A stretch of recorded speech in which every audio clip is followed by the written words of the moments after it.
The Pittsburgh Steelers must just love the Baltimore Ravens because they just keep bringing in former Ravens. We talk about that, key domination at Ravens training camp, and so much more coming up on Locked On Ravens.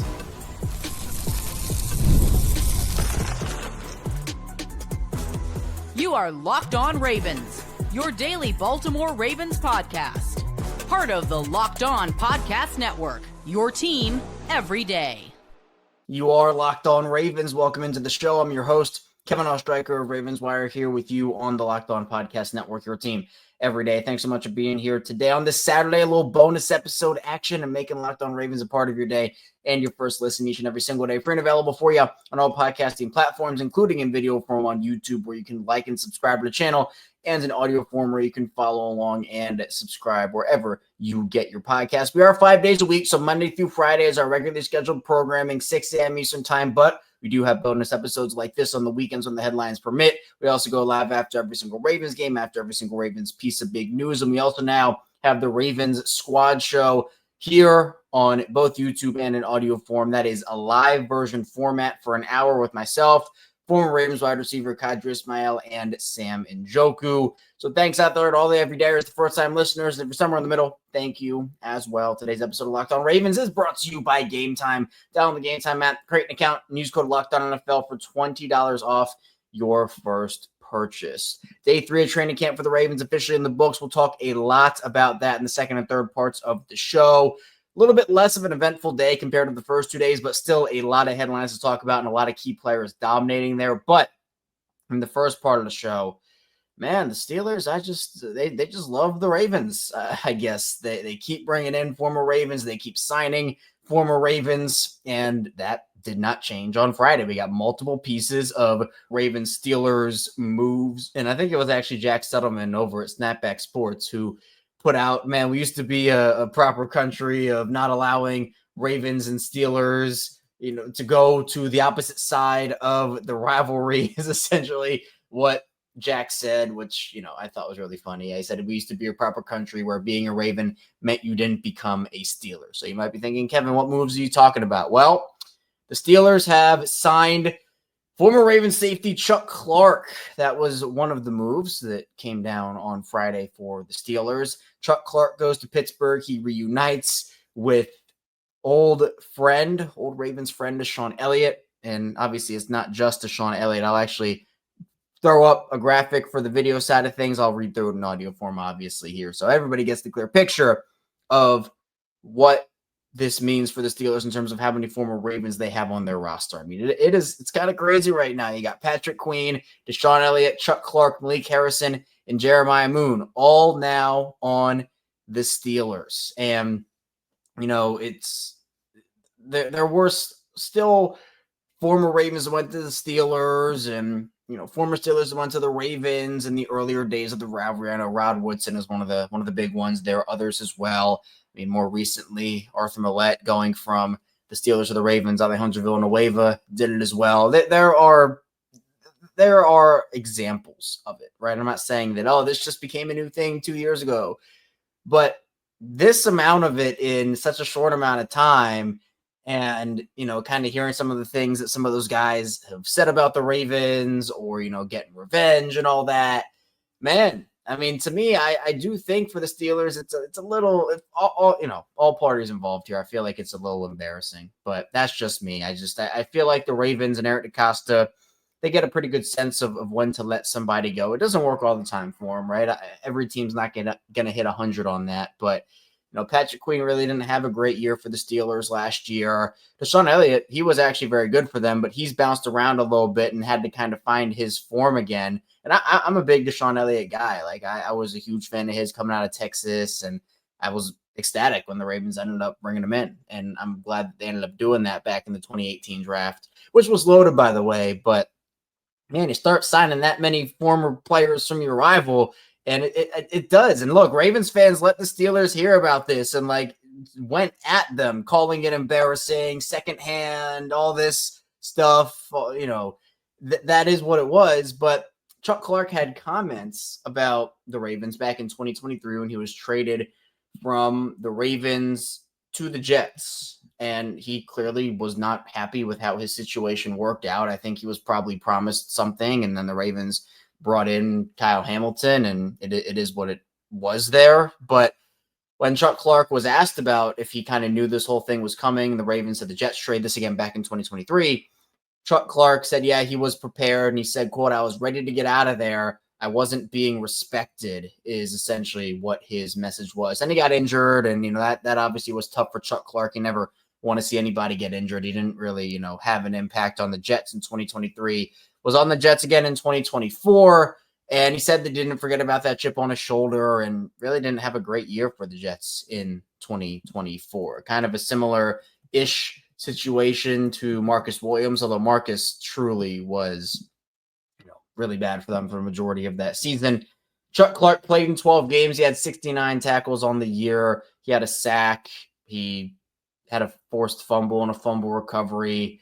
I mean, it wasn't a great year for Chuck Clark. So Steelers are obviously going to hope that he can do something for him. And he's not going to play like this massive role, I don't think. Obviously, with Deshaun Elliott being there and the Steelers kind of revamping their secondary a little bit, they have enough bodies there to where I don't think, unless injuries really go crazy in Pittsburgh, you're probably not relying on Chuck Clark for a huge role. But Chuck Clark was not the only Steelers-Ravens piece of news that came down the pipeline on Friday. We also got word that in addition to signing Chuck Clark, the Steelers also worked out former Ravens safety Marcus Williams. Now, apparently, at least from what I'm reading here, the Steelers worked out both guys and ended up signing Chuck Clark. So they clearly felt like Chuck Clark was a better fit for them. They chose Chuck Clark over Marcus Williams, which honestly tells me more about Marcus Williams than it does Chuck Clark. But people were kind of joking because the news of Chuck Clark and the news of Marcus Williams, it broke about 4-ish, 5-ish, maybe 6-ish hours apart. I can't remember the exact timeline, but everybody was joking once the Steelers signed Chuck Clark up, Marcus Williams is going to be next. Marcus Williams is next. And lo and behold, that's what happened. So look, we've heard Patrick Queen's comments. We've heard Malik Harrison's comments. We've heard now Chuck Clark's comments from back in 2023. Marcus Williams had his comments that we talked about earlier in the week, kind of throwing the Ravens under the bus a little bit, and himself as well. He took accountability. But seems like the revenge factor is real here. And look, did Chuck Clark make his decision to sign with the Steelers solely to get revenge on the Ravens? That'd be kind of crazy. I don't think that's the case. But it does kind of give a certain look off to the Steelers right now. And look, perusing through Steelers social media, Steelers fans kind of feel the same way here about like why their message was essentially, why are we going for all these Ravens cast-offs when Justin Simmons is right there, et cetera, et cetera. I would assume the answer to that is because of the money. But I don't really think Chuck Clark's going to help them a lot. I do think that their most impactful former Raven is going to be Deshaun Elliott. Again, Patrick Queen, I expect him to have some good moments, but, I'm not sure PQ is a great fit in Pittsburgh. I think he and Roquan Smith worked really well together. And to me, this isn't about PQ not having the ability, but it is about him taking on much bigger responsibility. And that's something that he wanted. And it didn't go the way he wanted last season.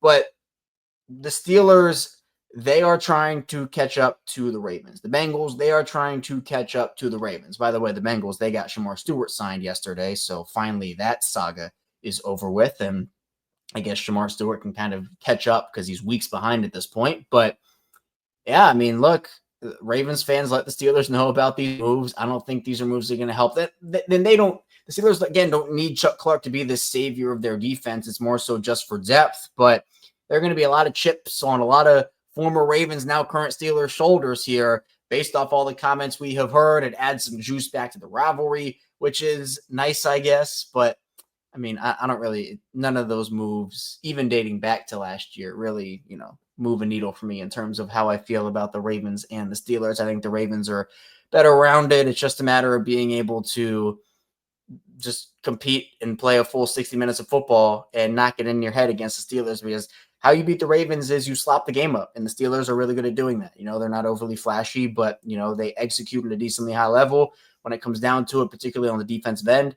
And that is obviously where these additions are being made at. But definitely a shock to, I think, a lot of the NFL community and NFL world to kind of see all these former Ravens jump and ship over to the Steelers. And like Jack kind of said, right, it's like, man, what happened to that where it was rare to see a Raven go to the Steelers or a Steeler go to the Ravens? That has shifted over the last couple of seasons, and it does add juice to the rivalry. But yeah, I mean, it's still, it gives off a look to Pittsburgh that, I'm not sure they want. And if they feel like they're the best options, okay, but we're gonna see. First of all, I don't expect the Steelers to actually sign Marcus Williams. I mean, maybe they'll have him on the back burner and say, hey, if something happens, we'll bring you in. But clearly they felt like Chuck Clark was the better guy to bring in and actually sign the Marcus Williams, which again tells me more about Marcus than it does about Chuck. But we're going to be seeing a lot of former Ravens trying to get some revenge on their former team this year. Coming up in the second part of the show, we'll move into training camp day 3 officially in the books. We'll talk about who dominated and so much more coming up on Locked On Ravens. First, the show is brought to you by Gametime. Have you ever decided at the last minute to head to a ball game with friends or family? Maybe it's game day and you suddenly realize you want to be in the stands. That's exactly where Gametime comes in. It is the easiest way to grab last minute tickets without the stress. With the money you save on tickets, you can splurge on food, drinks, merch, or even invite a bigger group to come with you. Gametime makes it possible. Gametime makes buying tickets fast and simple. Prices on the app actually drop the closer you get to first pitch, and they've got incredible last minute deals, clear seat views, and a lowest price guarantee that takes the worry out of buying. And the seat views are right in the app over on Gametime before you buy, so you know exactly where you'll be. Take the guesswork out of buying tickets with Gametime. Download the Gametime app, create an account, and use code LOCKEDONNFL for $20 off your first purchase. Terms apply. Again, create an account and redeem code LOCKEDONNFL for $20 off. Download the Gametime app today. Last minute tickets, lowest price, guaranteed. Back here on Locked On Ravens, Kevin Oestreicher still here with you on this Saturday for a bonus episode of the show. We just broke down the Steelers continuing to add or bring in former Baltimore Ravens, which, again, it's kind of a shift from what we've seen recently, or at least in history, right, over the Ravens and Steelers rivalry. But it'll certainly add for some extra electricity when it comes to those Ravens and Steelers matchups. Let's now move in, though, into Ravens training camp. Day 3 wrapped up on Friday. And again, I want to make sure to bring fresh episodes whenever there is a training camp practice so we can get all the updates in here. That's what I love doing here. And I'm glad we get to do it. I'm glad football's back. It is in the air, and it's an incredible feeling. So overall, it was less of an eventful day compared to what we saw on days 1 and 2, but still a lot of storylines to talk about. The name of this training camp, well, actually, there were a couple of them. Let's start off with Tyler Loop, the kicker battle, if you want to call it. It is certainly heating up, and in a good way. You know, John Hoyland and Tyler Loop are both hitting their kicks. Loop has been perfect during training camp so far, and he continued that stretch. Now, on Thursday, John Hoyland, who it was an undrafted kicker out of Wyoming, he is essentially in this battle with Tyler Loop. He went 9 of 9 on field goals. Now, there were none, I think, as long as 42, 43 yards. So there wasn't really, you know, as you want to call it, quote unquote, a real field goal attempt as you get closer to the 50-yard, 60-yard range. 9 for 9, though. Good to hit the gimmies. That's good. Well, Tyler Loop comes back on Friday and says, "What, you know, the usher, the watch this." He comes back, Tyler Loop, on Friday, 10 for 10 on kicks, on field goals. And he had a long of 63 yards. The Ravens account posted a video that said 68, but I think that maybe they meant that it was 63, but it would have been good by 68 yards. Like, it had that room. It had some yards to spare there. So, I mean, regardless, a 60-plus yard field goal, which was the first real kick of I guess, training camp for Tyler Loop. Now, again, I'm not going to overreact either which way to impressive makes or frustrating misses. I think that, you know, we're not going to know a ton about Tyler Loop until he truly gets into game situations, right? I mean, anybody, I don't really mean that, but, you know, a lot of kickers can, if you have the leg, can hit a field goal, no pressure like that. Still very talented. I'm not trying to downplay hitting a 60-plus yard field goal. Like, it's still very impressive, but there's a difference between doing it in training camp versus doing it in Acrisure Stadium against Pittsburgh when you're down by 2 with 5 seconds left. So that's something that Justin Tucker did throughout his entire career, save for maybe last year. But that was something Tucker was so good at, is in the pressure moments, there was no pressure moment for Justin Tucker. He was all cool, calm, and collected. And that's what he was on the football field. So Tyler Loop has, big shoes to fill there. And I'm glad that at least he is hitting what he is supposed to be hitting, right? I think it'd be more of an issue if he had kind of dragged his slow end to spring practices at OTAs and minicamp into training camp. He clearly has been putting in work, working with his coaches, and just tweaking stuff. And that's what I've been saying. I mean, if you're an everyday, you've heard me say this, you're probably sick of me saying it, but this is essentially spring training in baseball, right? This is the football spring training where you want to be able to work on certain things. And JJ Watt talked about this. He put out a post on social media a couple days ago where he said, don't overreact to training camp, essentially was his message, where you don't know what the purpose of a drill is. So in terms of stats for training camp, or, a guy threw an interception here, or, didn't get a big run here, maybe that drill is to work on something specific. And I agree with that. Like, you're supposed to work on that stuff now, so by the time the regular season starts, you feel confident in that. You don't want to try to work on stuff when the games actually matter. I mean, that's something that is not going to be good for you if that happens. So Loop working on that stuff now is positive. And John Harbaugh talked about Loop. He said, quote, he had a good day. It was a good test day.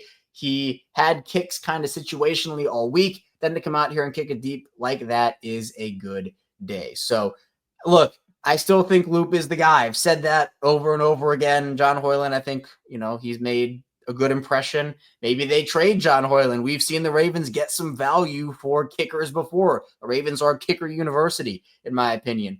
So that's a possibility, but I probably expect Loop to be on the active roster and Hoyland to be on the practice squad, but we will see. Good day for Loop. Nate Wiggins was the other standout of practice on Friday, and these updates, again, coming from Justin Robertson over at BaltimoreRavens.com. Wiggins started practice on a high note. He blew up wide receiver screen by pushing a blocker into a receiver, and then on the next play, he stuffed a toss play to the outside, and then he also had a pass breakup on a deep pass down the right sideline intended for Rashod Bateman, and he actually almost came away with the ball. He kind of slapped it. There was a video of it. He slapped behind it and then tipped the ball up in the air, but couldn't come down with it at the end. And then he broke up another pass intended for Rashod Bateman, and then he followed up that one with the strap him in, Jair Alexander seatbelt celebration. He did it with Jair. There's a video of it, and let's just say it looked pretty sweet to see them doing that together. So Wiggins, the other big standout of practice. Now, Bateman, it wasn't all Nate Wiggins here. Bateman did get the best of Wiggins on a different play. It was a slant play, and that was from Lamar Jackson. Now, speaking of Lamar Jackson, Jonas Schaefer of the Baltimore Banner noting that Lamar Jackson unofficially went 10 of 15 in 11 on 11 work and 7 of 9 in 7 on 7 work. But Jonas notes that he usually had to settle for the checkdowns or the mid-range throws. He got some nice catches as well. There was one play, DeAndre Hopkins, apparently. D-Hop had a nice day. He returned to practice after he sat out on Thursday, and Hopkins had a few catches on crossing routes, and he actually dove back to a ball that a lot of people, who were observing did not think had a chance of getting caught, and he dove for that ball and caught it. He undercut TJ Tampa on that play. Keaton Mitchell had a good game. There was a mishandled center quarterback exchange, and Mitchell was patient with it, and then he found an open rushing lane there. Isaiah likely had another one-handed snag, and Aeneas Peebles continues to make some waves here as he batted down a pass at the line of scrimmage, which was really nice. I have a lot of high hopes for Aeneas Peebles, especially as a pass rusher, situational guy, obvious passing situations, third down interior pass rusher. I like what Peebles can do. And then Adafe Owe, apparently, even with the bulk up he had, we know Adafe Owe had added about 15 to 20 pounds in the offseason. The athleticism apparently is still there for him. He had a power rush to get past Ronnie Stanley, and on the next play, he used his speed to burn the edge for what may have been another. So always having a nice camp as well, apparently, early on. I'm not sure the Ravens will be able to re-sign Owe after this season. Yes, if he has a good year, he's probably going to price himself out of Baltimore, considering all the other players the Ravens have to re-sign. But a good, consistent year, elite year from Odafe Owe would do wonders for the Ravens' Super Bowl chances. Also, rookie inside linebacker Teddy Buchanan, he broke up a pass over the middle intended for Dayton Wade. That ball was almost intercepted for him. So, I mean, seems like, again, a lot of people are stepping up. Some new faces in the headlines on Friday. John Harbaugh also mentioning Chidobe Awuzie is fine after having a limited day of work. He stayed on the field after stopping practice, so it didn't seem like anything was urgent with Chidobe Awuzie. So not a lot of health-related things for the Ravens early on in training camp. Some teams have dealt with that. The Ravens have not. So that is a very, very good thing. But coming up in the final part of the show, we're going to continue talking about training camp and what some of the Ravens star players had to say to the media at the podium on Friday. So stay tuned. Plenty to get to on Locked On Ravens.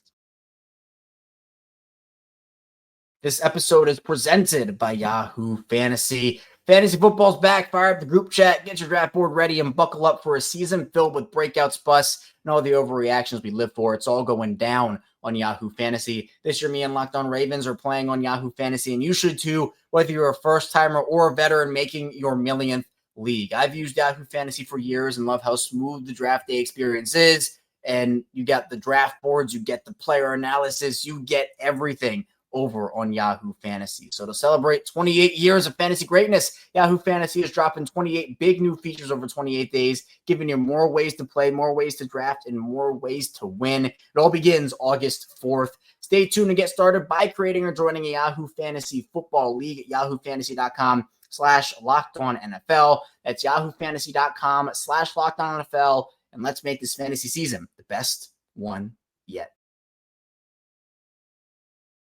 We return Locked On Ravens. Kevin Oestreicher still here with you on this Saturday edition of the show. Again, want to get an episode out there the day after the Ravens have practice during training camp to get the latest updates out. We talked about Steelers and the Ravens, all those moves the Steelers are making with former Ravens. Key players dominated training camp. And, of course, we will get into news and notes now. We heard from couple of different star players for the Ravens, especially two players that are looking for new contracts. Tyler Linderbaum is in the last year of his contract, ever having his fifth-year option declined. And Kyle Hamilton, he got his fifth-year option picked up, so he'll have one more year after this one. Now, Hamilton had very high praise from Malaki Starks, who Malaki was very insightful. I want to get to him in just a couple of minutes here. But Kyle Hamilton said that he thinks Malaki Starks is miles ahead of where he himself was at this point during, his rookie training camp and during his rookie season. He said that he was very confident saying that, and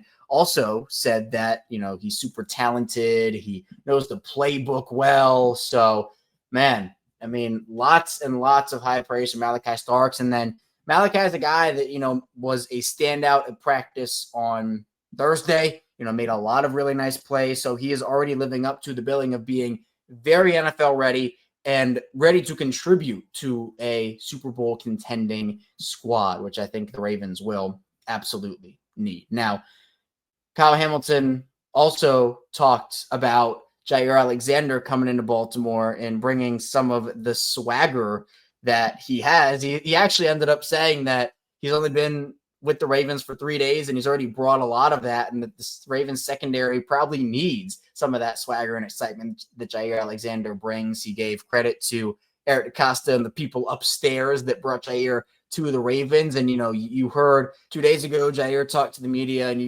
he certainly is an extremely confident player. And I think that will rub off on not only the secondary, but his Ravens teammates as well. So, Hamilton with a lot of high praise. He's excited for the season, looking forward to getting things going. Tyler Linderbaum, he was asked about his contract situation. Didn't really have too much to say about it. Said he'll let his agent handle all that. And, he's going to show up to work every day and, make sure that he's contributing to helping the team win a Super Bowl or try to win a Super Bowl. He also had high praise for Daniel Falele. He said that, Falele took on the challenge of getting in better shape and that he looks awesome. This coming after Ronnie Stanley took some time to shout out Falele himself.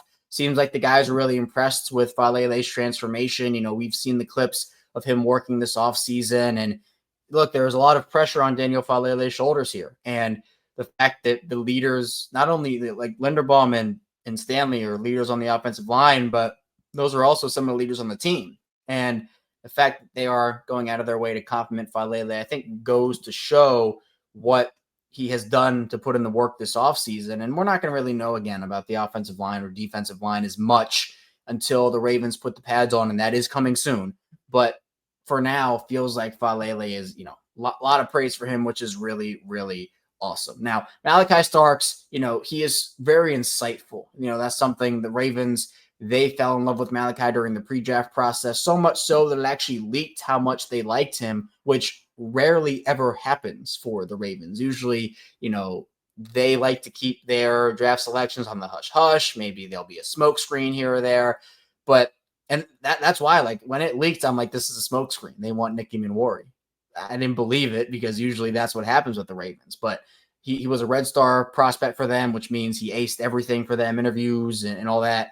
And you can tell, like, he's ready to work. He understands that he hasn't played a snap yet and he has to kind of earn it. But he is kind of in awe of who's around him. He said, you look to your left and here's this guy. You look to your right and here's that guy. We're talking about the secondary. And Kyle Hamilton talked about also, having the first round picks in the secondary. The Ravens have 5 former first round picks there with obviously Starks, Hamilton, Jair Alexander, Marlon Humphrey, and Nate Wiggins. But I mean, Malaki talked a lot about the secondary room is very deep from top to bottom. There was also the fact that Malaki feels like, Todd Monkenny actually said is the best offensive coordinator in the league. So a lot of high praise. Malaki and Todd haven't really known each other for that long, but it really is the iron sharpens iron, right? And a lot of Ravens players have talked about that. Kyle Hamilton, Marlon Humphrey, Lamar Jackson, and it's not specifically like every single player is saying the phrase iron sharpens iron,